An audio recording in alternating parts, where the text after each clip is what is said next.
దేశాన్ని గడగడలాడించిన మగాడు మహాత్మా గాంధీ. బ్రిటిష్ ఆధిపత్యాన్ని అహింసతోనే పారదోలిన మనిషి మహాత్ముడు మహాత్మా గాంధీ. భారతదేశానికి స్వాతంత్రం సంపాదించిన ఆ మహాత్ముడిపై ఇవాళ రకరకాల చర్చలు తలెత్తుతున్నాయి. గాంధీ నిజంగా భారతదేశం కంటే బ్రిటిష్ వారిపైనే ఎక్కువ ప్రేమ చూపించేవాడిని, ఒక రకంగా బ్రిటిష్ ఏజెంట్గా పనిచేశాడనే విమర్శలు ఈ మధ్య ఎక్కువగా వినిపిస్తున్నాయి. మేధావులుగా పిలువబడుతున్న కొంతమంది గాంధీపై సూటిగా నేరుగా ఆరోపణలు విమర్శలు చేస్తున్నారు. ఆయన ఒక కులతత్వవాది అని, దేశంలో ఇప్పుడున్న చాలా సంస్థలకు గాంధీ పేరు పెట్టాల్సిన అవసరమే లేదని, ఇప్పటికైనా వాటిని మార్చి ఆ పేరు తీసేసి వేరే పేర్లు పెట్టుకోవాలి, దళిత వర్గాల నుంచి దేశం కోసం కృషి చేసిన చాలామంది ఉన్నారు, వారి పేర్లు పెట్టుకోవాలని కూడా సూచిస్తున్నారు. ఇంకొక అడుగు ముందుకేసి అసలు కార్పొరేట్ శక్తులకు కొమ్ము కాసింది గాంధీ ఏనంటూ విమర్శలు కొనసాగుతున్నాయి. ఇప్పుడు ఎలాగైతే అంబానీలు అదానీలు రాజకీయాలను నడిపిస్తున్నారో ఆనాడు గాంధీని నడిపించింది కూడా టాటాలు బిర్లాలేనంటూ తీవ్రమైన ఆరోపణలు చేస్తున్న పరిస్థితి మనం చూస్తున్నాం. ఎందుకు దాదాపు 70 సంవత్సరాల తర్వాత గాంధీ ఇవాళ వార్తల్లో వస్తువయ్యాడు? ఏ ఆశించి ఈ రకమైన ఆరోపణలు వస్తున్నాయి? నిజంగానే చరిత్రను తవ్వితే ఆ తవ్వకాల్లో గాంధీలోని అవలక్షణాలు కనిపిస్తున్నాయా, లేక గాంధీయిజంపై పనిగట్టుకొని ఆరోపణ చేస్తున్నారా? ఆరోపణ చేసే వారి లక్ష్యం ఏంటి? ఒకవేళ ఆరోపణలు నిజమైతే జరగాల్సిందేంటి? ఇదే ఇవాళ బ్రేకింగ్ స్టోరీ.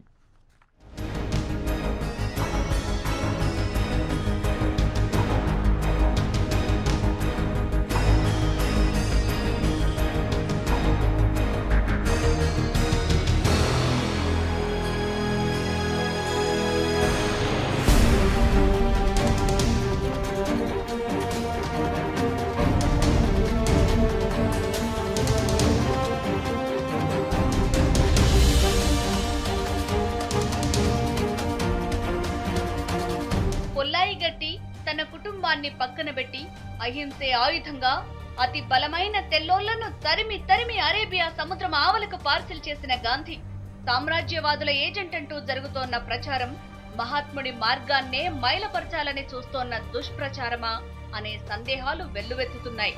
బ్రిటిషోళ్లకు కంటి మీద కునుకు లేకుండా చేస్తోన్న తన జాతి విప్లవ పంథా పోరాటాల్ని జాతిపిత స్థానంలో ఉండి తొక్కిపెట్టారని, వాటిని నిర్వీర్యం చేయటానికే సత్యాగ్రహాన్ని తెరపైకి తెచ్చారంటూ మార్కండేయ ఖర్జు వంటి మేధావులు చేస్తున్న ప్రచారంపై అనేక విమర్శలు వెల్లువెత్తుతున్నాయి.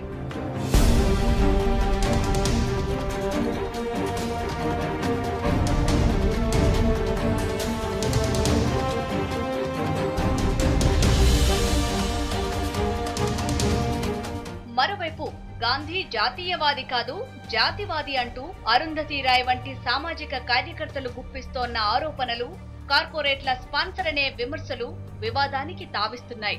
ఎంతో చాకచక్యంగా చిన్న వర్గాలుగా పోరాడుతున్న భారతీయుల్ని ఒకే గొడుగు కిందకు తెచ్చి సంఘటితపరిచిన దళపతి దళారీగా వ్యవహరించారంటూ ఆధునిక మేధావులుగా పిలుచుకుంటున్న వారు చేస్తున్న ఆరోపణల్లో వాస్తవం ఉందా?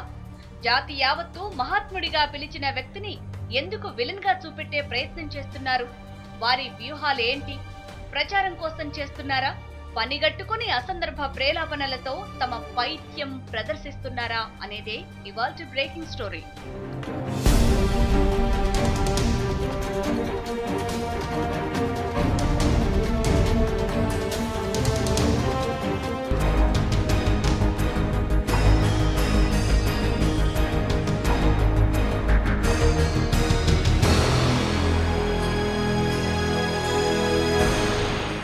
Right, welcome back to breaking story. అది గాంధీకి సంబంధించి వస్తున్న ఆరోపణలపై, వస్తున్న విమర్శలపై దాదాపు 6.5-7 దశాబ్దాల తర్వాత వస్తున్న విపరీతమైన పరిణామాలపైన ఒక కథనం.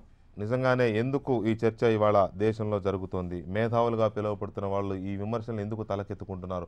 పార్లమెంట్లో చర్చ జరిగే స్థాయి వరకు ఈ విమర్శలు వెళ్ళాయంటే ఖచ్చితంగా వీటిపైన ఒకసారి దృష్టి సారించాల్సి ఉంది. అయితే అది గాంధీజానికి వ్యతిరేకమో గాంధీకి వ్యతిరేకమో కాకపోయినా ఇలాంటి చర్చ జరుగుతున్న పరిస్థితులు ఎందుకు వస్తున్నాయనేదే ఈ చర్చ యొక్క ప్రధానమైన ఉద్దేశం. దీని మీద ఇవాళ చర్చలో పాల్గొనడానికి ఉన్నారు భారతీయ జనతా పార్టీ నుంచి అధికార ప్రతినిధి ప్రకాష్ రెడ్డి గారు, అలాగే కాంగ్రెస్ పార్టీ సీనియర్ నాయకులు మాజీ MP MP doctor Mallu Ravi గారు స్టూడియోలో ఉన్నారు. ఇక లోక్సత్తా వ్యవస్థాపక అధ్యక్షుడు డాక్టర్ జయప్రకాష్ నారాయణ మనకి ప్రత్యక్ష ప్రసారంలో అందుబాటులో ఉన్నారు. ముందుగా జేపీ గారు గుడ్ ఈవినింగ్ అండి.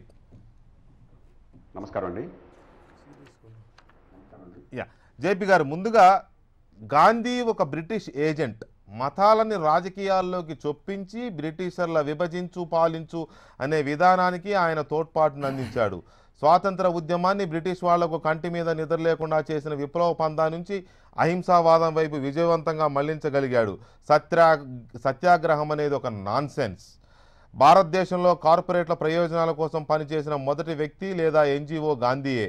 దేశ వ్యాపార విధానాలను ఇప్పుడు అంబానీ, జిందాల్ వంటి కార్పొరేట్లు ఎలా ప్రభావితం చేస్తున్నారో అప్పట్లో టాటాలతో కలిసి గాంధీ అలాగే పనిచేసేవారు.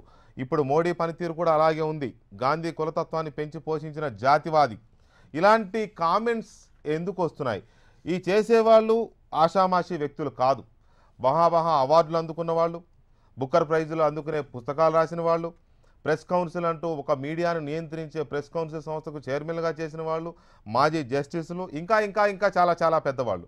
సో ఎందుకు వీళ్ళు ఈ రకమైన చరిత్రను తవ్వుతున్నారు, ఈ రకమైన ఆరోపణలు ఎందుకు చేస్తున్నారు? మీ అవగాహన ఏంటి దీని మీద? చర్చలో పాల్గొమని కోరినప్పుడు నేను చాలా సంశయించాను. ఎందుకంటే బాపుకి ఈవేళ సర్టిఫికెట్లు ఇచ్చేంత స్థాయి ఈ మూర్ఖులు ఎవరికీ లేదు, మనకే లేదు. అలాంటప్పుడు ఈ చర్చలో పాల్గొనడం వల్ల ఇలాంటి అజ్ఞానులు, చారిత్రక లేనటువంటి వాళ్ళు, ఈ దేశం గురించి, ప్రపంచం గురించి, మానవాళ్ళ గురించి చాలా చాలా తక్కువ తెలిసిన వాళ్ళు మాట్లాడిన మాటలకి ఇంత ప్రాముఖ్యత ఇవ్వడం అన్నది పొరపాటు అనిపించింది. కానీ ఎందుకు పాల్గొన్నాను అంటే, ఈవేళటి తరానికి అసలు కొంత ప్రపంచాన్ని గురించి, మన జాతిని గురించి, మన భవిష్యత్తుని గురించి కొంత అవగాహన రావడానికి ఈ చర్చ ఉపయోగపడుతున్న ఆస్తి నేను దీనిలో పాల్గొంటున్నాను. Thank you very much. నా ఉద్దేశం కూడా అదే. మనిషిలో ఉన్నాయి.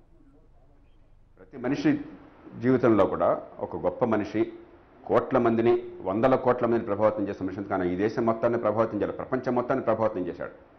ఒక రకంగా శాశ్వత ప్రాతిపదికన 1000 ఏళ్లకోసారి వచ్చే మహనీయుడు ఆయన. అంత గొప్పతనం ఉన్న వాళ్ళలో వాళ్ళు చేసిన చర్యల్లో మనం సహజంగానే దాన్ని భూతద్దంలో చూస్తాం. కొన్ని పొరపాట్లు కనిపిస్తాయి. నా దృష్టిలో ఆయన పొరపాట్లు కూడా చేశారు.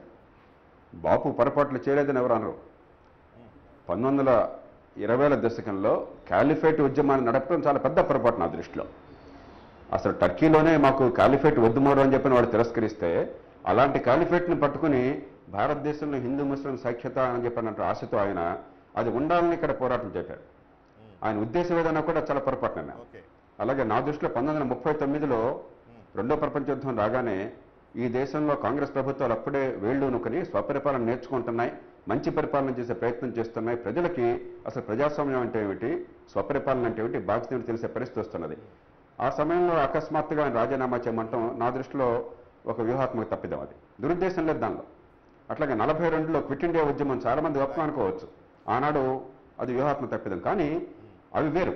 చరిత్రలో గతంలో జరిగిన సంఘటనల్ని లోతుగా అధ్యయనం చేసుకుని ఆ పరిస్థితులను అర్థం చేసుకుని దాని నుంచి పాఠాలు నేర్చుకోవటం వేరు. కానీ ఎల్లలు లేనటువంటి ఒక మహనీయుడు, కులం, మతం, భాష, ప్రాంతం, జాతి, వర్ణం అన్నిటికీ అతీతమైనటువంటి ఆలోచనే మాటగా, మాటే చేతగా, ఈ మూర్తికి వ్యత్యాసం దాదాపు లేనంత మహోన్నత స్థాయికి చెందినటువంటి ఒక మహనీయుడిని గురించి మాట్లాడుతున్నప్పుడు అవాకులు చవాకులు మాట్లాడడం, మన అజ్ఞానాన్ని వెళ్ళబుచ్చుకోవటం, లేదంటే ఎంత పరుషంగా, ఎంత అసహ్యంగా మాట్లాడుతుంత ప్రచారం వస్తుందని చెప్పిన ఆశతో నోటుకొచ్చిన కారు కోతలు కోయడం, ఇంతకంటే దారుణం మరొకటి. మనుషుల నేను అంటే పరుషమైన పదజాలం వాడకుండా మనం గాంధీని గురించి మాట్లాడుతున్నాం కాబట్టి నాకు అసహ్యంగా మాట్లాడే ప్రశ్న లేదు. కాబట్టి నేను పదజాలం కోసం వెతుకుతున్నాను, వీళ్ళని ఎలాంటి పదజాలంతో వీళ్ళని తిరస్కరించాలని చెప్పని. కాబట్టి ఇలాంటి వాటిని రైట్ జేపీ గారు, అంటే మీకు ఆవేశం, బాధ కలిగించే మేధావులు అవుతారండి. ఎక్కడ మేధావులు అవుతారే అంటే నేను ఇచ్చిన సర్టిఫికేట్ కాదు కదా మేధావులని. వాళ్ళకి ప్రైజ్లు ఇచ్చారు, అవార్డులు ఇచ్చారు, జడ్జీలు వాళ్ళు, ప్రెస్ కౌన్సిల్ లాంటి సంస్థలకు, ప్రతిష్టాత్మక సంస్థలకు చైర్మన్లు వాళ్ళు. అలాంటి పదవుల్లో ఉన్న వాళ్ళు, అలాంటి అవార్డులు అందుకున్న వాళ్ళు మేధావులని ఈ సమాజం అంటుంది కదా, నేను అన్నది కాదు కదా.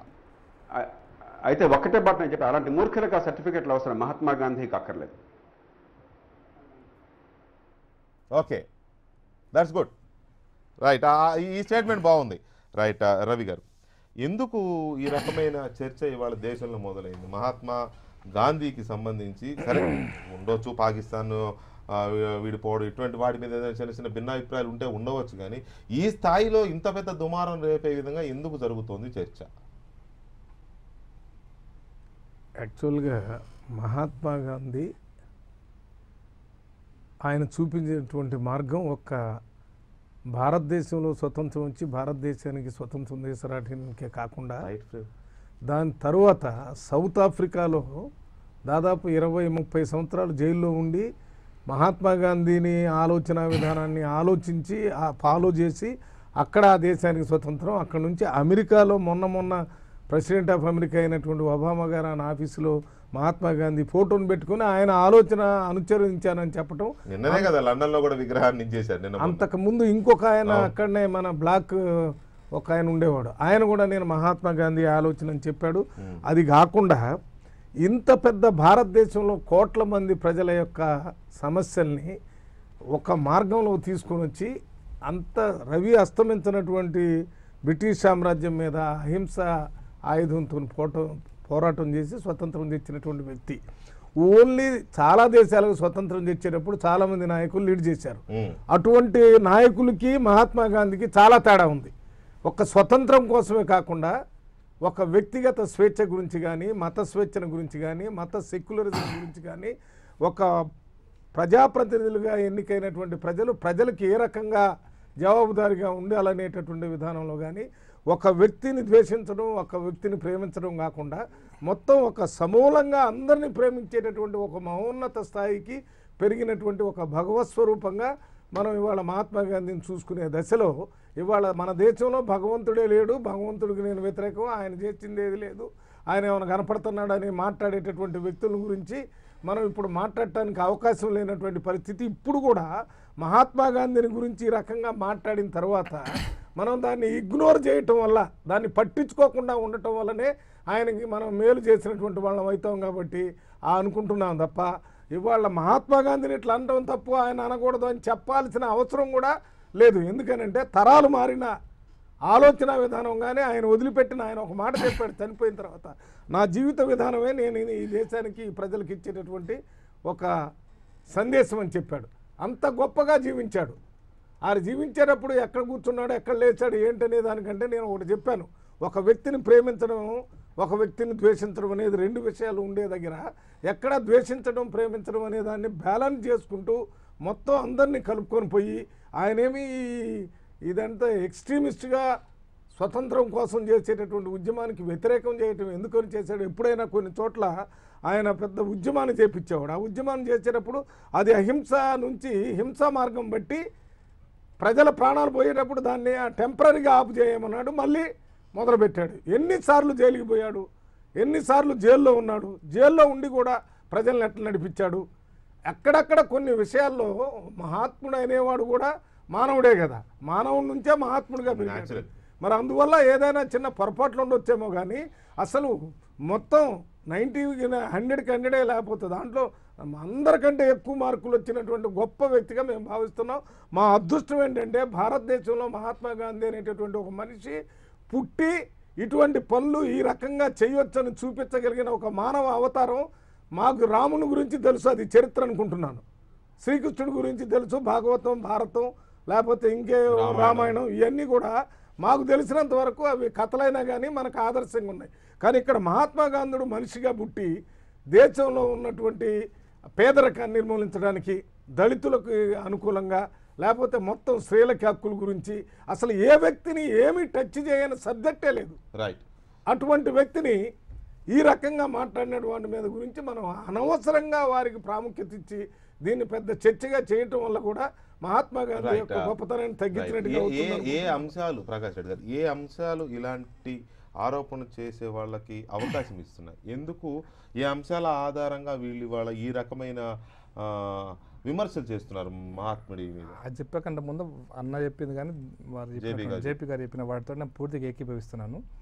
మహాత్మా గాంధీ గురించి ఈరోజు మాట్లాడే అర్హత ఈ దేశంలో ఎవరికి లేదు. నెంబర్ 1. మీకు కూడా ఒక రకంగా ధన్యవాదాలు. ఎందుకంటే ఈ సమాజం, నూతన సమాజానికి, తరం మారినటువంటి ఈ సమాజానికి, ఇక్కడున్న యువకులకు గాంధీ జీవితం చదవాల్సినటువంటి అవసరాన్ని మీరు ఒకసారి క్రియేట్ చేయడం అనేటువంటి ఇది అవసరం కూడా నేను భావిస్తూ చర్చ పెట్టడం వల్ల అట్లీస్ట్ ఈ తరం ప్రజలు, ఈ తరం యువకులు గాంధీజీ గురించి తెలుసుకోవాల్సిన అవసరాన్ని మీరు క్రియేట్ చేయడానికి మీరు ముందుకు వచ్చినందుకు మీకు కూడా ధన్యవాదాలు చెప్తూ, గాంధీజీ అన్న చెప్పినటువంటి దాంట్లో బేసిక్ 2-3 పాయింట్స్ చెప్తాను. ఈ దేశ స్వతంత్రం కోసం పోరాటం చేసేటప్పుడు అహింసా మార్గం అనేటువంటి చాలా ముఖ్యమని ఫీల్ అయినాడు. అది 10 ఏళ్ళు బట్టని 50 ఏళ్ళు బట్టని ఈ జీవితంలో ఈ స్వతంత్రం వస్తుందా రాదా చూడకపోయినా సరే అహింసా మార్గం ద్వారా స్వతంత్రం వస్తేనే ఈ దేశం స్వతంత్రం కాపాడుకోగలుగుతాం అనేటువంటి means is more important than end point. This was Gandhiji's philosophy. ఇదే భారతీయత కూడా నిజానికి అనాదిగా భారతదేశ సమాజంలో కూడా means is more important than end point. మార్గమే చాలా ముఖ్యమైనది ఎండ్ పాయింట్ కంటే. ఈ విషయంలో గాంధీజీని ఎవరూ ప్రశ్నించే అధికారం లేదు, దాంట్లో రెండో డిస్ప్యూట్ లేదు. నెంబర్ 1. నెంబర్ 2, గాంధీజీ భారతదేశ చరిత్రను చదివినాడు, సమాజాన్ని చదివినాడు. సమాజాన్ని చదివిండు కాబట్టి గోసి పెట్టినాడు. గోసి పెట్టడానికి మీకు ఒక సంఘటన చెప్తాను. చంపారణలో ఆయన ప్యాంటుతో ఆ ఊరికి పోతాడు. అక్కడ రైతు ఉద్యమంలో పాల్గొనడానికి ప్రయత్నం చేస్తాడు. కానీ రైతులు ఆయన నమ్మరు. నమ్మకపోతే ఆయన సరే బ్రిటిష్ ఉద్యమంలో పాల్గొన్నాడు కాబట్టి అరెస్ట్ చేసి 3 రోజులు జైల్లో ఉంచుతారు. జైలు లోపలికి పెట్టేప్పుడు ప్యాంటుతో పోతాడు, జైలు బయటకు వచ్చేప్పుడు గోషితో వస్తాడు. ఎందుకు అంటే అంతకు ముందు స్వతంత్ర ఉద్యమం అంతా కూడా ఒక ఎలైడ్ సొసైటీ, ఒక చదువుకున్నటువంటి వాళ్ళ యొక్క సమాజంలో స్వతంత్ర ఉద్యమం జరుగుతుంది. ఈ దేశంలో ఉన్న సాధారణమైనటువంటి ప్రజలు, అన్ని వర్గాల ప్రజలు ఉద్యమానికి దూరంగా ఉన్నారనేటువంటి భావనతోటి ఆ ఉద్యమంలో అన్ని వర్గాల ప్రజలను ఏకీకరణ చేయడం కోసం అని చెప్పి ఆయన ఆ విధంగా గోసి పెట్టుకొని బయటకు వచ్చి సమాజంలో తానొక్కడై సమాజాన్ని మొత్తం నడిపించాడు. ఆ విధంగానే భారత సమాజం మొత్తం కూడా ఈ స్వతంత్ర ఉద్యమంలో పాల్గొన్నది. ప్రతి మనిషి పాల్గొనే విధంగా ఆయన అటువంటి మార్గాన్ని చూపించాడు. కాబట్టి దీంట్లో డిస్ప్యూట్ ఏం లేదు. అయితే మీరు అడిగిన ప్రశ్నకు ఒక మొదటి సమాధానంగా చెప్తాను. ఈ యొక్క కార్పొరేట్స్ అంటే కార్పొరేట్స్ అండ్ సోషల్ రెస్పాన్సిబిలిటీ అది 80వ దశకంలో ఉంది, 90వ దశకంలో ఉంది, 2000 దశకంలో ఉంది. ఇప్పుడు మనం ఆలోచిస్తున్నాం కార్పొరేట్స్ అండ్ సోషల్ రెస్పాన్సిబిలిటీ గురించి.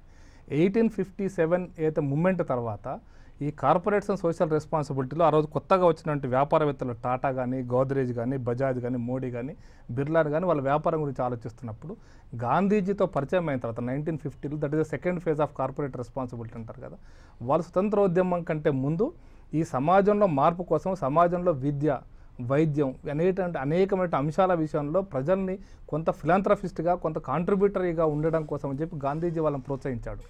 దాని ఫలితంగా వాళ్ళు అనేకమైనటువంటి ఇన్స్టిట్యూషన్స్కి వాళ్ళ ఫండింగ్ చేశారు. దాని ఫలితంగా విద్యావంతులు బయటకు వచ్చారు, యువకులు బయటకు వచ్చారు. దాని ఫలితంగానే స్వతంత్రం గురించి ఆలోచించడం మొదలుపెట్టారు యువకులందరూ కూడా. ఇది ఒక కాన్సెప్ట్. ఈ యొక్క గాంధీజీ ఎప్పుడు కూడా నేను ఈ దేశంలో సోషలిస్టిక్ అవుట్లుక్ అనో లేకపోతే కమ్యూనిస్టు భావజాలం గురించి ఎప్పుడు మాట్లాడలేదు గాంధీజీ. కాబట్టి ఇప్పుడు మాట్లాడుతున్నట్టు ఎవరైతే ఉన్నారో వీళ్ళు ప్యూర్గా కమ్యూనిస్టు భావజాలం లేదా విదేశీ ఆలోచనతో పనిచేస్తున్నట్టు వాళ్ళు, ఆ ఆలోచనతో మాట్లాడుతున్నట్టు వాళ్ళు.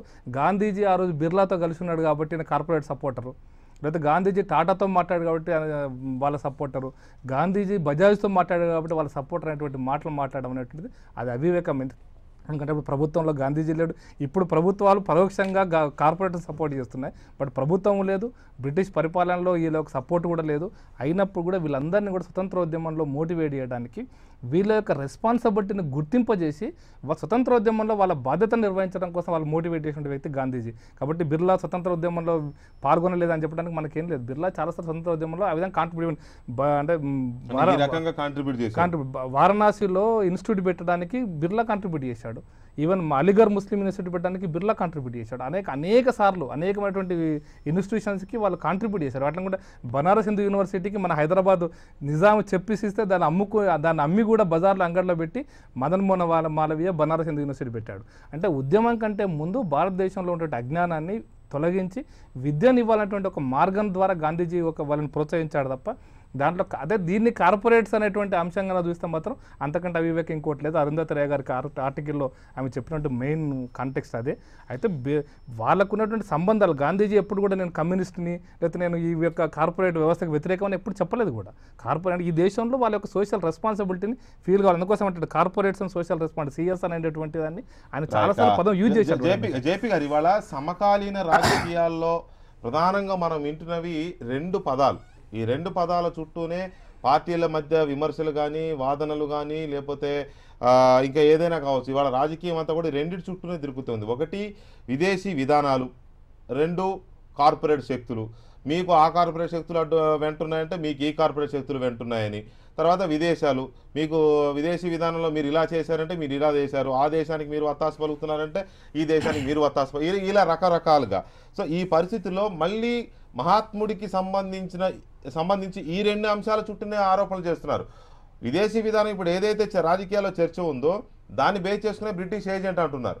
ఇక్కడ కార్పొరేట్ శక్తులు ఏవైతే ఇవాళ ప్రభుత్వాన్ని పార్టీని నడిపిస్తున్నాయో ఇవి ఇప్పుడు కాదు అప్పుడే ఉన్నాయి, గాంధీని కూడా నడిపించాయని అక్కడ అంటగట్టే ప్రయత్నం జరుగుతుంది.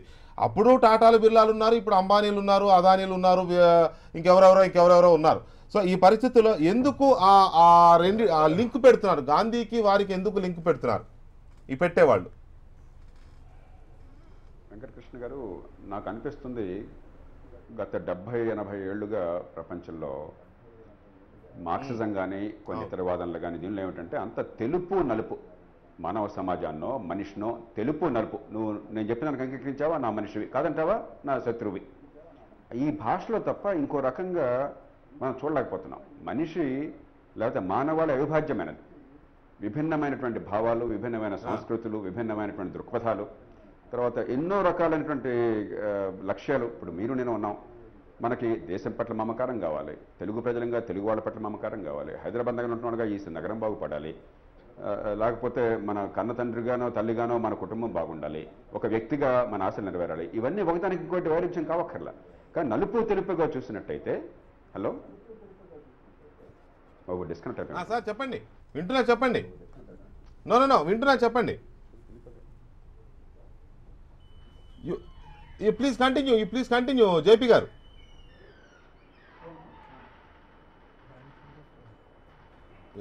సరే, మళ్ళీ ఇలా లైన్ కనెక్షన్ తీసుకున్నాం. రవి గారు, ఎందుకు ఈ రకమైన లింక్ ఎందుకు చేస్తున్నారు వీళ్ళు? కార్పొరేట్ శక్తులని లేకపోతే విదేశాలకు ఏజెంట్గా పనిచేశాడని.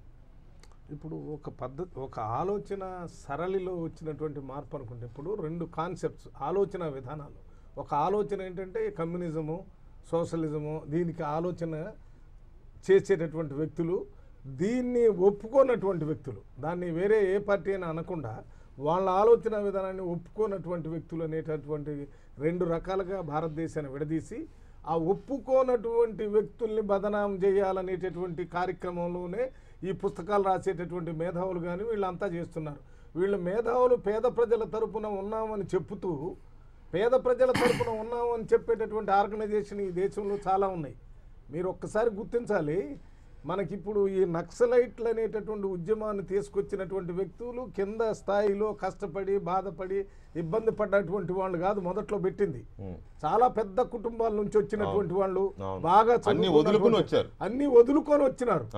మరి అటువంటి వ్యక్తుల వాళ్ళ బ్యాక్గ్రౌండ్, వాళ్ళ నాన్న కలెక్టరు, వాళ్ళ నాన్న సెక్రటరీ, పెద్ద భూస్వామి, అతను ఎందుకు వచ్చాడు, అతను ఎంఏ చదివాడు, పిహెచ్డి చేశాడు, ఎందుకు నక్సలైట్స్కి వచ్చారంటే నక్సలైట్ ఆలోచన సిద్ధాంతం పేదవాళ్ళకి అన్యాయం జరుగుతుందనే దాన్ని గుర్తించి వ్యతిరేకించే ఆలోచనతో వచ్చినటువంటి ఆలోచన తప్ప మహాత్మా గాంధీ గారు బిర్లా ఇంట్లో కూర్చున్నాడు లేకపోతే తాత ఇంట్లో కూర్చున్నాడు అనేది కాదు. అక్కడ వాళ్ళు ఎందుకు అక్కడి నుంచి కూర్చొని మాట్లాడారండి, అతని ఆలోచన సరళియే కాకుండా వాళ్ళిద్దరు ముగ్గురు మొత్తం భారతదేశంలో ఉన్న కోట్ల మంది జనం మీద అతని యొక్క మాట చెప్పడమే కాకుండా ఇవాళ ప్రపంచంలో కానీ భారతదేశంలో కానీ ఏదైనా చెప్పింది చేర్చి చూపించినటువంటి గొప్ప నాయకుడు మహాత్మా గాంధీ.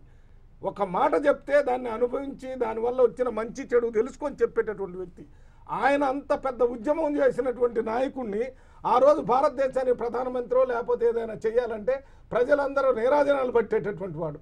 అధికారం కోసం ఒక్కరోజు కూడా ఆలోచించకుండా అధికారం అంతా ప్రజలకు చెందాలి, బయట ఉండి ప్రభుత్వాలు నడిపేటటువంటి వ్యక్తులంతా ప్రజలకు జవాబుదారీగా ఉండాలని చెప్పినటువంటి నిజమైన ఈ రోజున మాట్లాడే కమ్యూనిస్ట్ సిద్ధాంతాలన్నింటినీ కూడా ప్రజల ముందు అనుసరించి చూపించినటువంటి వ్యక్తి.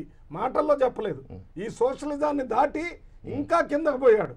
అటువంటి వ్యక్తి ఒక పెద్ద దుర్మార్గమైనటువంటి ప్రభుత్వాల్ని ఎదుర్కొనేటప్పుడు కొంతమంది వ్యక్తులు హింసా పద్ధతుల్లో ఎదుర్కొంటే అంతటితోనే చచ్చిపోయి ఆ ఉద్యమమే ఆగిపోతుంది. కాబట్టి ఆ ఉద్యమాన్ని ప్రజా ఉద్యమంగా మార్చి ప్రజలతో అందరితోని ఆ రోజు క్విట్ ఇండియా అని ఒక మాట అన్నాడు ఆయన.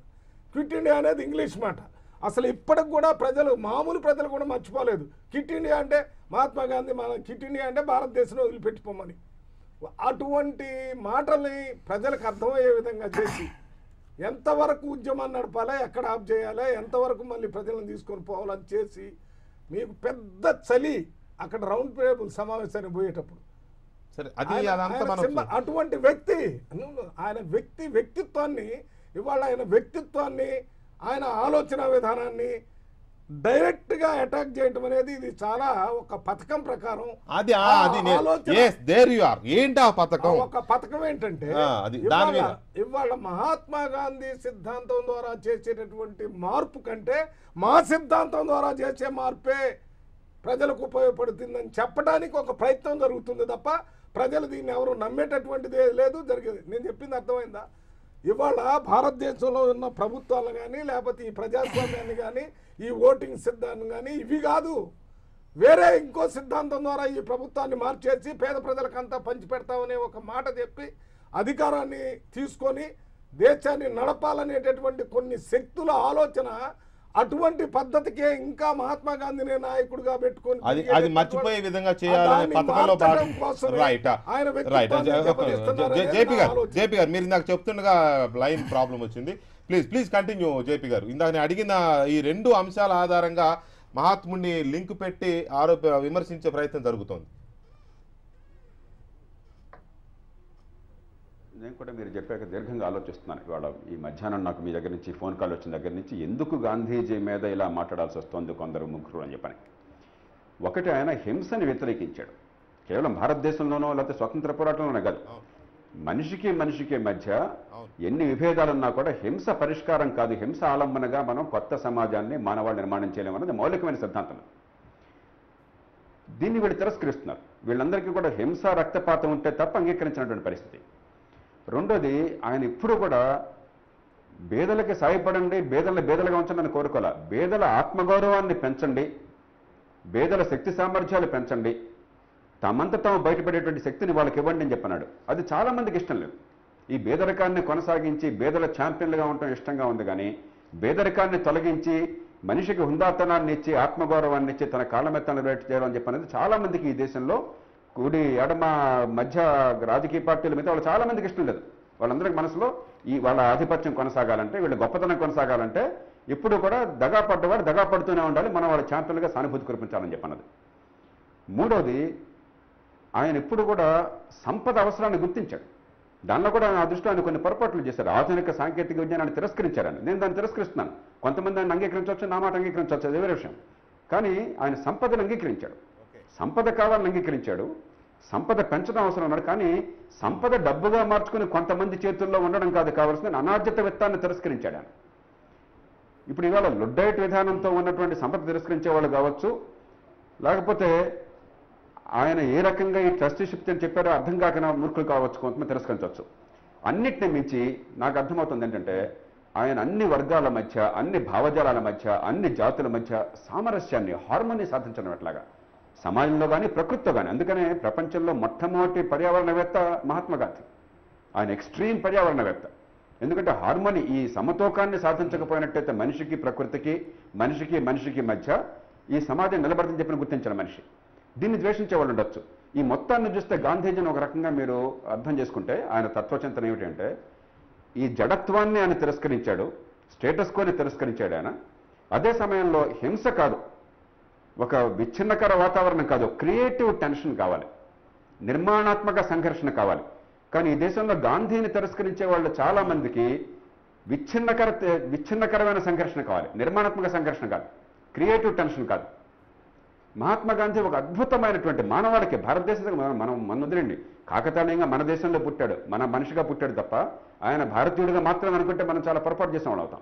మానవాళికి గొప్ప సంపద ఆయన, మానవాళికి గొప్ప ఆలోచనని, నిర్మాణాత్మకమైనటువంటి ఒక సంఘర్షణ కావాలి, విచ్ఛిన్నకర సంఘర్షణ కాదన్నటువంటిది ఆయన చూపెట్టాడు.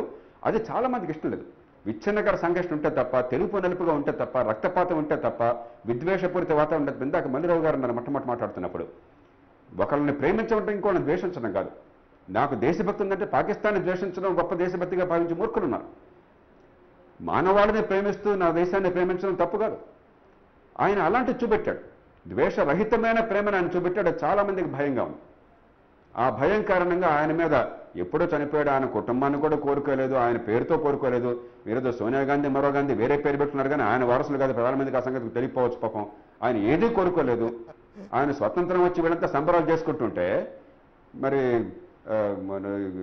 పార్లమెంటు ఆనాటి పార్లమెంట్లో కావచ్చు, లేకపోతే మన ఎర్రకోట మీద కావచ్చు జెండా వెతుకుంటే ఆయన ఎక్కడో కూర్చుని ఏడుస్తూ కూర్చున్నాడు. ఆయన సంబరాలు కూడా పాలు పంచుకోలేదు. అలాంటి మనిషి ఏమీ కోరుకోని మనిషిని ఇవాళ ఆయన గురించి మాట్లాడాల్సిన అవసరం లేదు. ఎందుకంటే ఆయన భావజాలం ఆయన పోయాక ఇంకా మరింత బలమవుతున్నది. ఈ నిర్మాణాత్మకమైన సంఘర్షణ కావాలి, విచ్ఛిన్నకరమైనది కాదు, క్రియేటివ్ టెన్షన్ కావాలన్నది చాలా ప్రమాదకరమైనటువంటి వాదన వీళ్ళందరి దృష్టిలో. అందుకోసం బహుశా ఆయన మీద బాణం ఎక్కుపెడుతున్నారు అనిపిస్తుంది. రైట్, ఒక్క నిమిషం జేపీ గారు, ఒక్క నిమిషం దయచేసి. అంటే మీరు 7:30 వరకు అన్నారట, ఉండగలరా ప్లీజ్? ఇంకొక 10-15 minutes ప్లీజ్. ఓకే, ఒక 10 నిమిషాలు. Yeah, thank you very much Prakash Reddy గారు. ఇక్కడ జేపీ గారు చెప్పిన దాంట్లో విచ్ఛిన్నకర శక్తులు మాత్రమే గాంధీయిజాన్ని సహించలేకపోతున్నాయి, అందుకే ఈ రకంగా అవాకులు చవాకులు మాట్లాడుతున్నారు అన్నారు. మల్లు రవి గారు ఇంకొక అర్థంలో ఆయన మాట్లాడింది ఏంటంటే, ఇప్పుడేదో కొన్ని శక్తులు ఏవో వచ్చి గాంధీయిజము గాంధీ తత్వము ఏదో తత్వం కాకుండా తామేదో ఒక కొత్త తత్వంతో దీన్ని ఏదో చేయబోతున్నామని చెప్పి దాన్ని మర్చిపోయే విధంగా చేయడం కోసం ఈ పథకం ప్రకారం జరుగుతున్న ఒక కుట్ర లాంటిది అనేది ఆయన ఆవేదన కావచ్చు, ఆయన మనోభావం కావచ్చు. ఏంటి ఈ రెండు మీకు ఎలా అర్థం అవుతున్నాయి? ఈ రెండు వారు చెప్పి రెండు కరెక్ట్, దాంట్లో డిఫర్ కావట్లేదు. రెండో విషయం అంటే వారు చేస్తారు, మన జేపీ గారు చెప్పినట్టు కొంచెం ముందుకు అడిగేసి ఒక విషయం చెప్తాను. గాంధీజీ యొక్క ఆర్థిక విధానాలు కనుక అధ్యయనం చేసినట్టయితే పూర్తి స్థాయిలో, ఏదో పార్టీషన్గా కాకుండా పూర్తి స్థాయిలో అధ్యయనం చేసినట్టయితే ఈరోజు భారతదేశం యొక్క ఆర్థిక విధానాలకు పూర్తి సమస్యకు పరిష్కారం ఇవ్వగలుగుతాయని నా అభిప్రాయం. ఈ కార్పొరేట్ శక్తులకు వ్యతిరేకం అంటే ఒక రకంగా కార్పొరేట్ శక్తులను పెరగకుండా ఉండే విధంగా గ్రామీణ ఆర్థిక వ్యవస్థ, గ్రామీణ స్వయం సమృద్ధి అనే ఆర్థిక వ్యవస్థను వాళ్ళు చాలా స్పష్టంగా చెప్పడం జరిగింది, దేశ ఆర్థిక వ్యవస్థ ఏ విధంగా ఉండాలి అనేటువంటి విషయం. అందుకోసం అది కనుక ఇంప్లిమెంట్ చేసింటే కార్పొరేట్ శక్తులు వచ్చేవే కాదు. టు బీ ఫ్రాంక్, అంటే నిజానికి అది ఎందుకు ఇంప్లిమెంట్ జరగలేదు, దాని పర్యవసానం ఏమైందనే విషయం పక్కన పెడితే గాంధీజీ ఆర్థిక విధానం ఈవెన్ టుడే ఈ రోజు వరకు కూడా భారతదేశానికి అది రిలవెంట్. నెంబర్ 1. లేదా రాబోయే సమాజంలో రాబోయే తరాల్లో ఈ దేశ సమస్యలకు పరిష్కారం నిజంగా గాంధీ యొక్క ఆర్థిక విధానాలే. గాంధీ అయితే ట్రూ స్పిరిట్తో అర్థం చేసుకోవాలి. నాట్ దట్ అంటే ఒకరి సంపద ఉందా ఒకరి సంపద లేదా, కార్పొరేట్ శక్తుల సంఘర్షణ వాతావరణం కాదు, ఘర్షణ వాతావరణం కాదు, వేరుపడే వాతావరణం కాకుండా ఇంటిగ్రేటెడ్గా గాంధీజీ ఆర్థిక విధానాలు కనుక అధ్యయనం చేస్తే రాబోయేటువంటి 20-30 సంవత్సరాల తర్వాత కూడా ఇప్పుడున్నటువంటి ఈ సంఘర్షణ ఇవాళ చెప్తున్నటువంటి చర్చ ఉందో ఈ చర్చలో ఫైనల్ పరిష్కారం గాంధీ యొక్క ఆర్థిక విధానాలను సమగ్రంగా అర్థం చేసుకొని ఇంప్లిమెంట్ చేయగలిగితే ఈ దేశంలో ఖచ్చితంగా అన్ని సమస్యలు పరిష్కారం అవుతాయని నా అభిప్రాయం. ఖచ్చితంగా దాంట్లో డిస్ప్యూట్ ఏం లేదు. నెంబర్ 1. అందుకోసం దాన్ని అర్థం చేసుకోవడానికి ప్రయత్నం చేయకుండా దాన్ని తొక్కిపడడం కోసం కూడా ప్రయత్నం జరుగుతుంది కూడా నా అభిప్రాయం. వాళ్ళ దానికి ఇంకో అడుగు ముందుకేసి ఆ విధమైనటువంటి సామరస్యపూర్వక వాతావరణంలో దేశ ఆర్థిక అభివృద్ధి జరగకూడదు, ఈ కార్పొరేట్ శక్తులు ఈ విధంగానే పెరుగుతుండాలి, ఏదో రోజు దేశంలో విచ్ఛిన్నకరమైన శక్తులు ఆ యొక్క వాళ్ళ మీద విచ్ఛిన్నకరంగా ఉపయోగపడాలనేటువంటి భావనతో అంటున్నారేమో. ఇది ఒక నెగిటివ్ థింకింగ్ రావాలి, వాళ్ళు పెరగాల, ఈ కార్పొరేట్స్ పెరగాల, వాటి వ్యతిరేక ఉద్యమం జరగాల. ఇది కమ్యూనిస్ట్ భావం ఉందో, thesis anti thesis versus synthesis, ఇది వచ్చేటువంటి సంఘర్షణ అనేటువంటి భావజాలంతో ఆలోచిస్తే మాత్రం గాంధీయన్ ఎకానమీ రాకపోవచ్చు. బట్ ఈ రోజున్న పరిస్థితుల్లో ఇంకో 30 సంవత్సరాల తర్వాత గాంధీయన్ ఎకానమీ అనేది ఈ దేశానికి సూటబుల్ ఎకానమీ అనేది నేను భావిస్తున్నాను, మా పార్టీ కూడా భావిస్తుంది చాలా స్పష్టంగా ఈ విషయంలో. డాక్టర్ బలరావు గారు, దేశంలో మారిన రాజకీయ పరిణామాలు ఏమైనా ఈ రకమైన కొన్ని అవాంఛనీయమైన భావజాలం బయటికి రావడానికి ఏమైనా ఊతమిస్తుందా? అంటే ఇక్కడ మీరు అడిగిన దాంట్లో ఒక సమస్య ముందుకు వస్తుంది. ఇప్పుడు కాంగ్రెస్ పార్టీ పోయి బీజేపీ పార్టీ కానీ లేకపోతే ఎన్డీఏ పార్టీ వచ్చిన సందర్భంలో ఇటువంటి ఆలోచన ఏమన్నా పథకం ప్రకారం జరుగుతుందా అని అనేదానికి నేను ఆ దిశలో ఆలోచించడం లేదు. ఎందుకంటే ఇవాళ ప్రజాస్వామ్యం బతికుండటానికి పార్టీలు మారవచ్చు, ప్రజాస్వామ్యం బతికుండాలి. పార్టీలు చచ్చిపోవచ్చు, మళ్ళీ పార్టీలు బతకవచ్చు. ఇవాళ కాంగ్రెస్ పార్టీ ఒక్కటే అధికారం నుంచి లేకపోవటం వల్ల ఏదో రాష్ట్రపతి పాలనలో లేకపోతే ఎమర్జెన్సీ వస్తే అది తప్పు, కానీ ఒక ప్రజాస్వామ్యయుతంగా ఎన్నికైనటువంటి ఏ పార్టీ వచ్చినా దాన్ని మనం స్వాగతించాలి. ఎందుకంటే ఈ పార్టీకి ఒక అవకాశం ప్రజలు ఇచ్చారు, వీళ్ళు చేస్తారా లేదా, ప్రజల అవసరాలను తీరుస్తారా లేదా అని. తీర్చకపోతే ఇంకొకటి వస్తాడు, ఆ కాంగ్రెస్ వస్తుందా లేక కాంగ్రెస్ని కలిసి ఇంకోటి వస్తుందా అది వేరే సంగతి.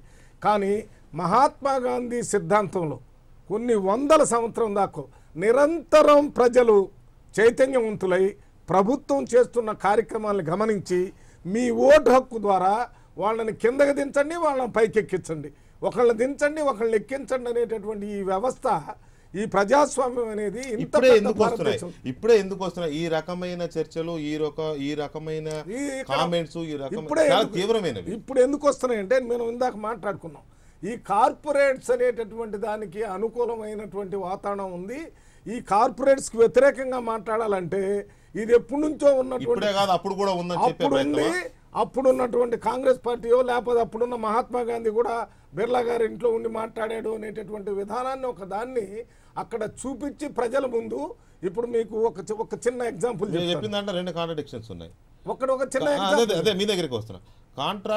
కార్పొరేట్ శక్తులు ఇప్పుడే కాదు అప్పుడు కూడా ఉన్నాయని చెప్పే ప్రయత్నం జరుగుతుంది అని అంటే అది అధికార పార్టీ వైపు నుంచి జరుగుతున్నట్టు ఒకటి.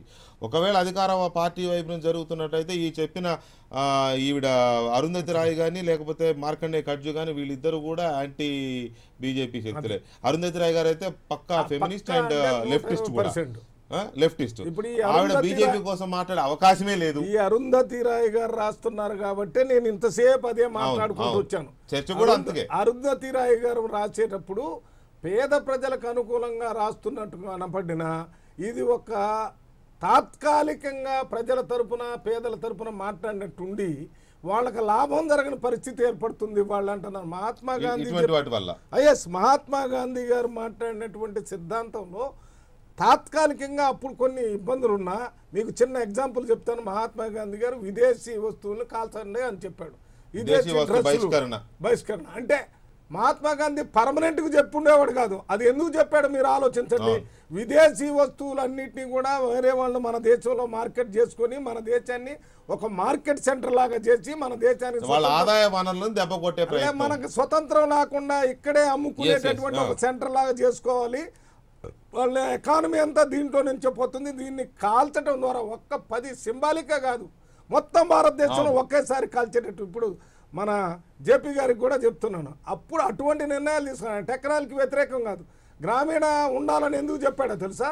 అప్పుడున్నటువంటి ఏ రకంగా అయితే మనం విదేశీ వస్తువులను కాల్చానన్నాడో గ్రామీణ వృత్తులు గ్రామీణ అభివృద్ధి చెందాలా, గ్రామాల్లో రామరాజ్యం రావాలంటే ఆ టైంలో ఆ గ్రామాల్లో ఉన్న ప్రజలందరినీ కూడా దీంట్లో ఇన్వాల్వ్ చేయటమే కాకుండా అభివృద్ధి గ్రామ స్థాయిలో నుంచి జరగాలని చెప్పడానికి చేశాడు.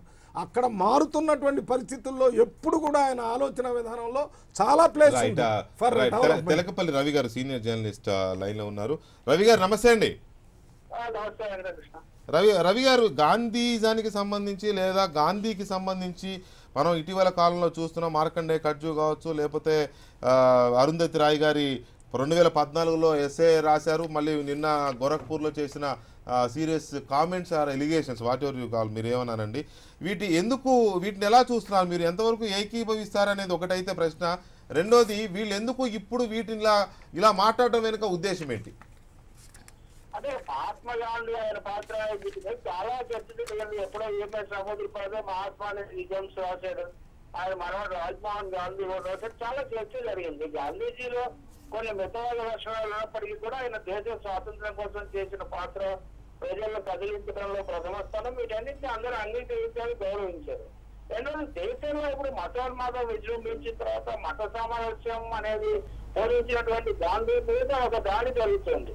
అందుకే గాంధీలో ఏదన్నా ఉన్నాయని ఈరోజు వామపక్షాలు విమర్శ చేస్తే కమ్యూనిస్టుల విమర్శ ఒక కోణం నుంచి, కానీ ఇప్పుడు గాంధీ మీద జరుగుతున్న దాడి చాలా వరకు వ్యతిరేక కోణం, ప్రతికూల కోణం నుంచి జరుగుతుంది. ఉదాహరణ, గాంధీ దేశభక్తుడాన్ని ప్రశ్నించిన వాళ్ళు గాంధీని విమర్శించిన దాన్ని మళ్ళీ ఒకటే కాదు కట్టలేం. అరుంధతి రాయ్ ద్వారా కొన్నిసార్లు మానవ హక్కులు ఇట్లాంటివి చేసినప్పటికీ ఎక్కువ భాగం ఒక సంచలనశీలత అనేది కూడా ఆమెలో చాలా ఎక్కువగా కనిపిస్తుంది.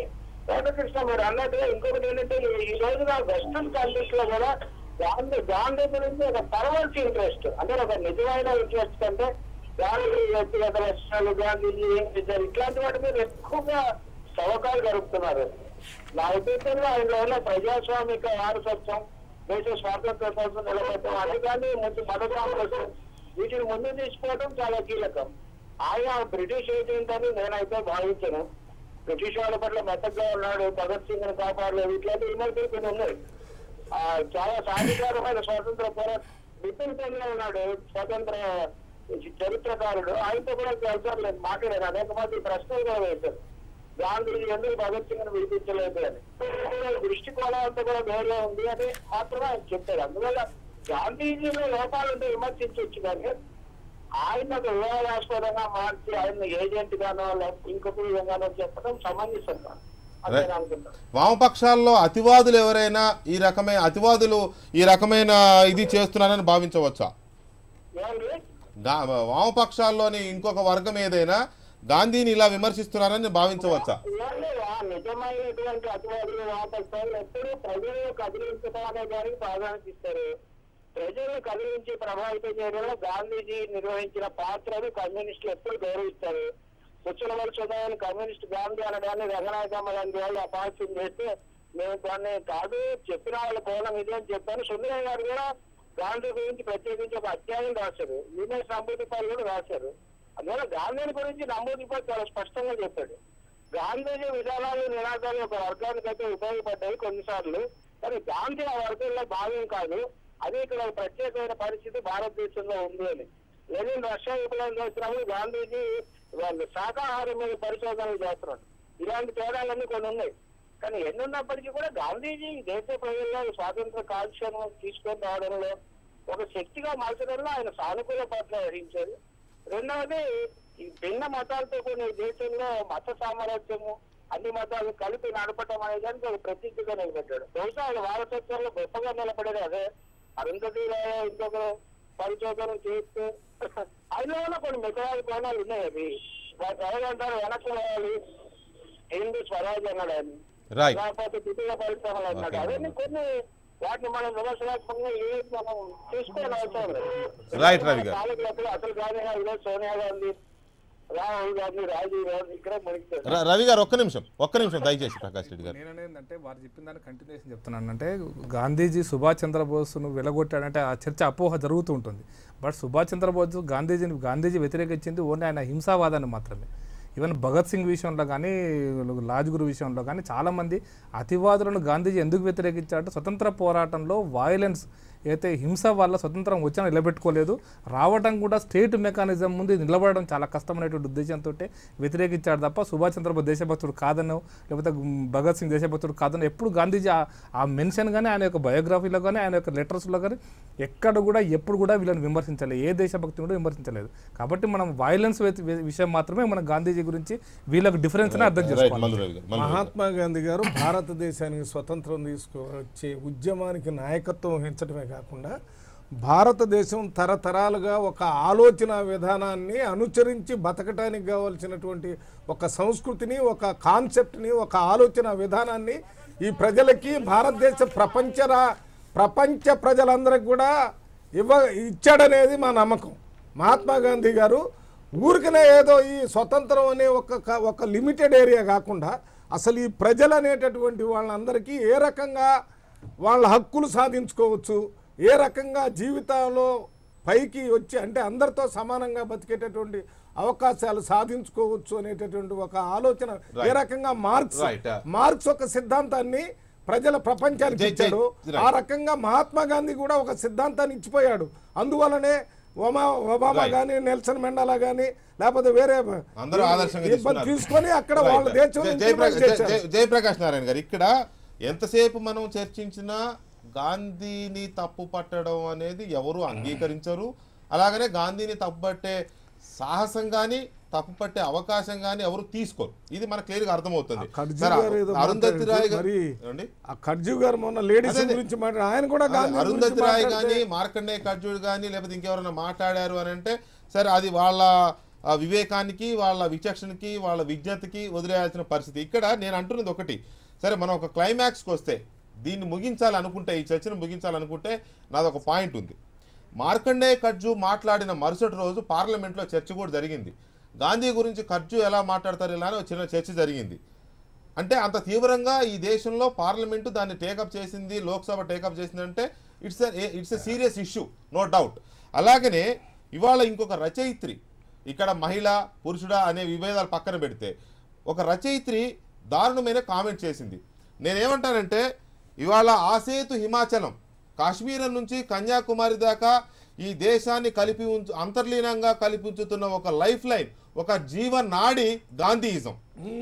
ఆ గాంధీయిజాన్ని ప్రశ్నిస్తూ ఆ గాంధీయిజానికి లేనిపోని రంగులు అంటగడుతున్న ఇటువంటి వారి విషయంలో పార్లమెంటు కానీ, ఈ దేశ రాజ్యాంగం కానీ, ఈ దేశంలో ఉన్న ప్రభుత్వాలు కానీ, కోర్టులు కానీ, చట్టాలు కానీ ఎందుకు పట్టించుకోవడం లేదు?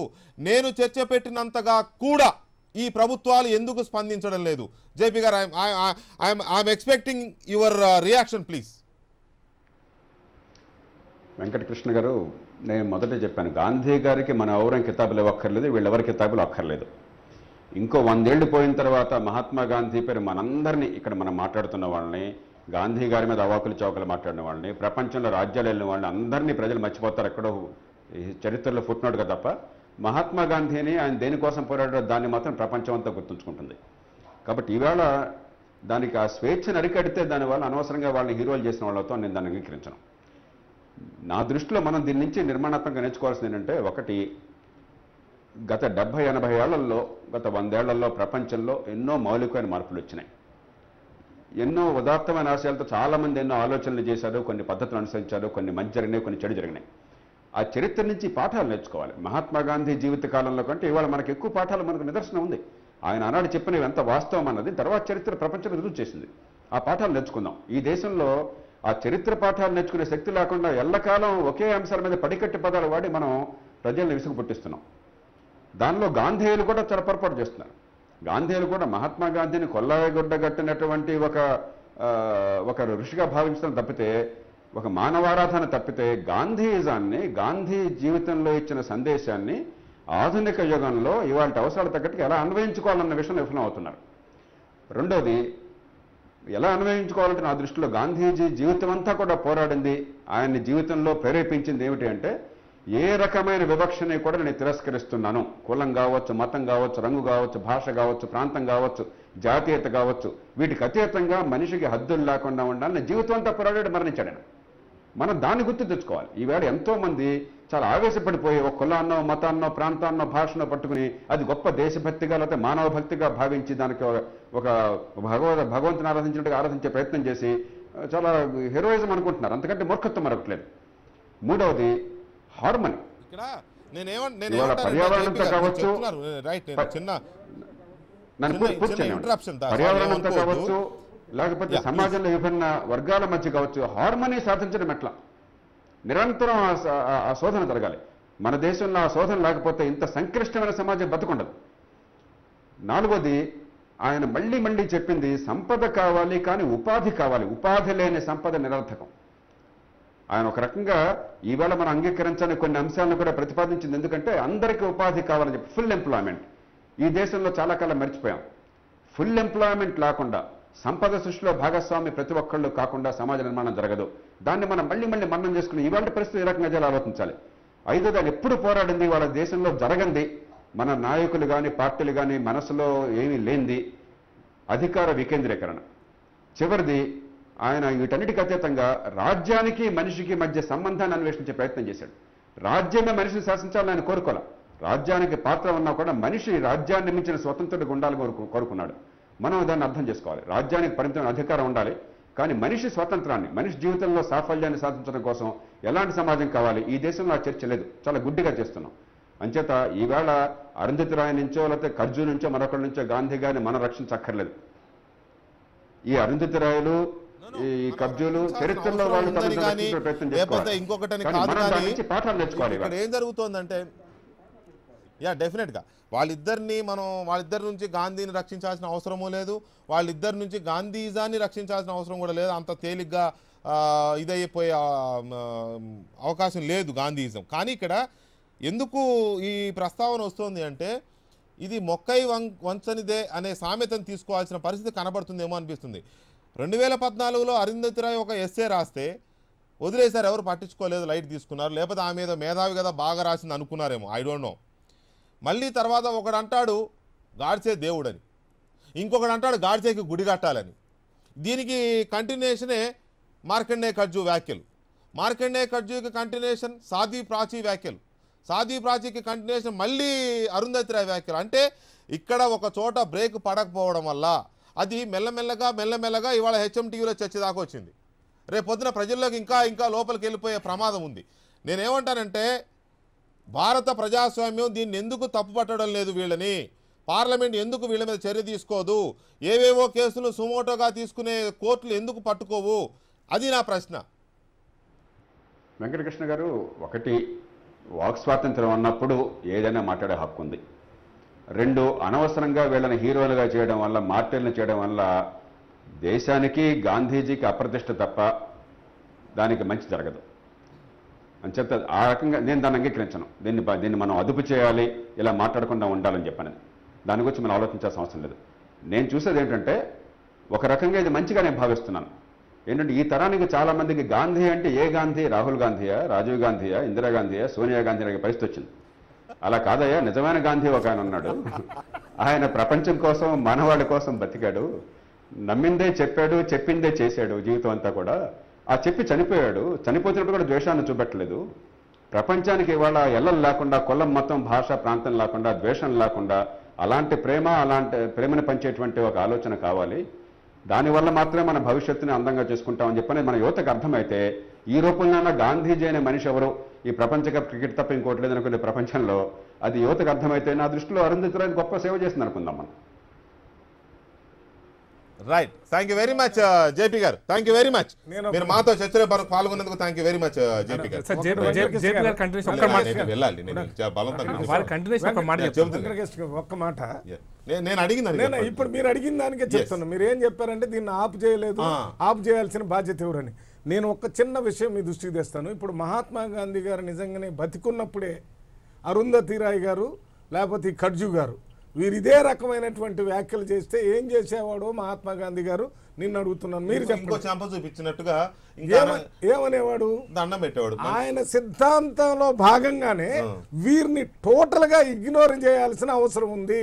ముఖ్యంగా ఖర్జు గారు మాట్లాడితే మొన్న నవ్వుతున్నారు, ఎవరో లేడీస్ని చూసి ఏం చేయాలా వాళ్ళ మీద ఇది కామెంట్ చేశారు అన్నీ. అసలు ఒక బ్యాలెన్స్ ఉన్న మనిషిలా కాదు అదొకటి. ఇక ఈమె గురించి అయితే ఒక ప్రోగ్రెసివ్ థింకర్గా పేరున్నటువంటి రైటర్గా ఉన్నటువంటి వ్యక్తి. నేను ఇందాక చెప్పినటువంటి సిద్ధాంతంలో భాగంగా దానికి ఒక ఎగ్జాంపుల్ చెప్తాను. ఊళ్ళల్లో ఇంతకుముందు దొరలు ఉండేవాళ్ళని వాళ్ళకి వ్యతిరేకంగా పోరాటాలు జరిగాయి. దొర చంపకుండా దొర పేరు చెప్పి జనాన్ని మొత్తాన్ని ఏకం చేసి తెల్లారులేస్తే ఒక ఉద్యమం దొరకు వ్యతిరేకంగా అనగానే అందరు కర్రలు తీసుకుని వచ్చేది. మళ్ళీ దొర లోన పోయిన తర్వాత వీళ్ళు అయిపోయి మళ్ళీ ఆ రకమైనటువంటి ఆలోచన తీసుకొని రావటానికి ఇవాళ మహాత్మా గాంధీ అప్పుడు కార్పొరేట్లో వాళ్ళ ఇళ్లలో ఉన్నాడు కాబట్టి ఈ కార్పొరేటర్స్కి వ్యతిరేకంగా జరుగుతుంది కాబట్టి మీరందరూ నాతో పాటు రావాలని ఏమో మాట్లాడితే అరుంధతి రాయ్ మేము ప్రజల తరఫున, పేద ప్రజల తరఫున పోరాటం చేయటం అని దానికి, లేకపోతే కమ్యూనిస్ట్ పార్టీ సిద్ధాంతానికి వ్యతిరేకం కాదు. అరుంధతి రాయ్ గారు ఇప్పుడు రవి గారు మాట్లాడేప్పుడు కూడా చెప్పాడు, మహాత్మా గాంధీ యొక్క కమిట్మెంటు పేద ప్రజల తరఫున కానీ లేకపోతే స్వతంత్రం కోసం ఆయన చేసిన పోరాటంలో ఎవరు కూడా ఆలోచన చేయడానికి కూడా అవకాశం లేనటువంటిదని వారు చెప్పారు, నేను చెప్పాను, అందరు చెప్తున్నారు. ఇటువంటి పరిస్థితుల్లో ఇప్పుడు అరుంధతి రాయ్ గారు ఇట్లా అన్నారు కాబట్టి వారి మీద ఒక రిజల్యూషన్ లేకపోతే చట్టం లేకపోతే వారి ఆలోచన చెంప మీద దెబ్బ కొడితే ఇంకో చెంప చూపించాడు కాబట్టి మనం కూడా అదే సిద్ధాంతంలో ఇలాంటి వాళ్ళని పట్టించుకోవద్దు జరిగింది. మహాత్మా గాంధీ మీద విమర్శిస్తేనే ఇలా ఆలోచిస్తారా, ఎవరిని విమర్శించినా ఎవరిని మాట్లాడినా ఇలాగే ఆలోచిస్తారు?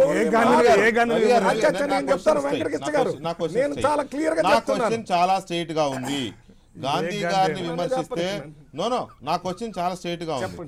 గాంధీ ఒక చెంప కొడితే ఇంకో చెంప చూపించాడు కాబట్టి ఇవాళ గాంధీని విమర్శించే వాళ్ళు ఎంత విమర్శించినా కూడా మనం కూడా వదిలేద్దామన్న తరహాలో మీరు మాట్లాడుతున్నారు. గాంధీని విమర్శిస్తేనే ఇలా చేస్తారా, ఇంకెవరిని విమర్శించినా కూడా ఇలాగే చేస్తారా? మహాత్మా గాంధీకే ఇది తగును, ఇంకెవరి మామూలు మహాత్మా గాంధీ చెప్పిన సిద్ధాంతం అందరికీ వర్తించే. మహాత్మా గాంధీ సిద్ధాంతాన్ని మనం ఒక్కసారి గమనించినట్టయితే ఆయన జీవన విధానం, బట్టలు తీసేసి మామూలు బట్టలు వేసుకొని తిండి కష్టపడటం, జైలు పడటం అని మీరు మాట్లాడేటటువంటి నాయకులు వేరు కావచ్చు. ఒక పార్టీనో లేకపోతే ఒక సంస్థకు నాయకత్వం వహించేటటువంటి మనుషుల మీద మాట్లాడినప్పుడు ఎట్లే చెప్తారు అనేది మీ పార్టీల నాయకులు తిడితే నాకేం బాధ లేదు, గాంధీని తిడితే నాకు బాధ, అందుకనే తిరగబడాలి అంటారు. తిరగబట్టం అనే దాని చట్ట ప్రకారం తీసి లోపలేయాలి. అసలు దీనికి సంబంధించినంత వరకు వీళ్ళని గురించి పట్టించుకోవటమే ఒక పెద్ద తప్పు కింద నేను భావిస్తున్నాను. ఎందుకంటే ఇది మహాత్మా గాంధీ ఉన్నప్పుడు కూడా ఇది మొత్తం వదిలిపెట్టేసేయండి, ఎవరో ఆ మాత్రం భావాలను వ్యక్తపరిచేటటువంటి అవకాశాన్ని ఇవ్వండి, దాన్ని ఎవరు పట్టించుకోరని అంటున్నాను. పట్టించుకునే భావ వ్యక్తీకరణ స్వేచ్ఛ ఉంది అనుకున్నప్పుడు రాజశేఖర్ రెడ్డిది యాక్సిడెంట్ కాదు, ఇదేదో అనుమానాస్పదంగా ఉందని మాట్లాడితే నన్ను ఎందుకు జైల్లో పెట్టారు? మరి అంటే మీరు మహాత్మా గాంధీని రాజశేఖర రెడ్డిని ఒకే రకంగా చూస్తే భావ వ్యక్తీకరణ స్వేచ్ఛ అన్నారు. రాజశేఖర రెడ్డి గారిని మహాత్మా గాంధీని పోల్చడం మీరు, నేను ఇందాకనే చెప్పా, ఒక సంస్థ కానీ ఒక పార్టీ నాయకత్వాలు కానీ వాళ్ళకి జరిగినటువంటి విషయాన్ని ఆ దృష్టితోనే చూస్తారు. మహాత్మా గాంధీ ఈ దేశంలో ఆ రోజున కాంగ్రెస్ పార్టీలో ఉన్నా కానీ ప్రజలందరూ మా నాయకుడు మహాత్ముడు అని పేరు ఇచ్చారు. అటువంటి మహాత్ముని గురించి ఈ రకంగా మాట్లాడినటువంటి వ్యక్తుల గురించి ఏమాత్రం వాళ్ళ ఆలోచన వదిలేయటమే శిక్ష, అదొక పెద్ద శిక్ష. పట్టించుకోకపోవటం కూడా నీకు తెలుసా ఎందుకు వచ్చిందంటే పేపర్లో వచ్చినాయి, టీవీలో వచ్చింది ఆ చర్చ. ఇప్పుడు మనం ఎందుకు చర్చ పెట్టాము? వాళ్ళు కూడా అంటే పార్లమెంట్ చర్చకి నా చర్చ equal. Okay, thank you very much, thank you very much. Parliament లో చర్చ నా చర్చ ఈక్వల్ అన్నందుకు, నా చర్చకు అంత శాంక్టిటీ ఇచ్చినందుకు thank you very much Prakash Reddy గారు. ఇది ఇంత మీలాంటి వారి చర్చని దృష్టిలో పెట్టుకొని పేపర్లో వచ్చిన వార్తలనే పార్లమెంట్లో రోజు చర్చ చేసే సందర్భాల్లో నేను పాల్గొన్నాను, నాయకులందరూ పాల్గొన్నారు. అందువల్ల నువ్వేమి పార్లమెంట్లో వచ్చింది నీకు ఈక్వల్ చేయటం వల్ల నువ్వేమో పెద్దోడు కాలేదు, అది చిన్నది కాలేదు, అది సమానమే. నువ్వు మీలాంటి వ్యక్తుల ఆలోచనే అక్కడ చర్చ జరుగుతుంటుంది. అంతే కదా, నాలాంటి వాళ్ళు వెళ్తేనే మీలాంటి వాళ్ళు వెళ్తేనే అది పార్లమెంట్. మనమే అక్కడ ఉండేది, మనమే. It is nothing but Mahatma Gandhi మనం వెళ్తేనే పార్లమెంట్. మనకు స్వతంత్రంతో పాటు ఒక ఆలోచన విధానం అనుసరించే ఇలాంటి వాళ్ళ విషయంలో అదే మిమ్మల్ని చట్టం కానీ ప్రభుత్వం కానీ పార్లమెంట్ కానీ కోర్టు కానీ స్పందించాల్సిన అవసరం లేదా? ఆయన ఏదో చెంపదెబ్బ కొట్టాడు కాబట్టి ఇంకో చెంప చూపిమన్నాడు, మనం కూడా అలాగే చేద్దామంటే సోనియా గాంధీని, రాహుల్ గాంధీని, రాజీవ్ గాంధీని, ఇందిరా గాంధీని తిడితే ఊరుకుంటామా? నరేంద్ర మోడీని లేకపోతే అద్వానీని తిడితే ఊరుకుంటారా? వెంకటేష్ గారు ఇప్పుడు అంటే ఆ కొట్లాట విషయం ఒక్క నిమిషం తర్వాత చెప్తాను. ముందు నా జేపీ గారు చెప్పిన దానికి మీరు చెప్పిన దానికి కూడా మీరైతే చర్చ పెట్టారో దీని ఫలితంగా అట్లీస్ట్ రాబోయే రోజులలో నిజాం చరిత్రనో పోరాటాల చరిత్రనో తెలంగాణ ఉద్యమ చరిత్రను ముందు కొంచెం పక్కన పెట్టి ఫస్ట్ క్లాస్ నుంచి ఇంటర్మీడియట్ వరకు మహాత్మా గాంధీ చరిత్రను ప్రతి క్లాసులో కూడా పెట్టగలిగి ఆయన యొక్క ఫిలాసఫీని ఏదో చరిత్రలో ఆయన వీడికి ట్రైన్ ఎక్కిపోయిండు, వాడికి ట్రైన్ ఎక్కి దిగిండు ఇవి కాకుండా బేసిక్ ఫిలాసఫీని కనుక రాబోయే తరాలకు కనుక ఇవ్వగలిగితే మీరు ఇట్లాంటి వాళ్ళందరికీ అదే సమాధానం అవుతుందని నా అభిప్రాయం ముందు ఖచ్చితంగా.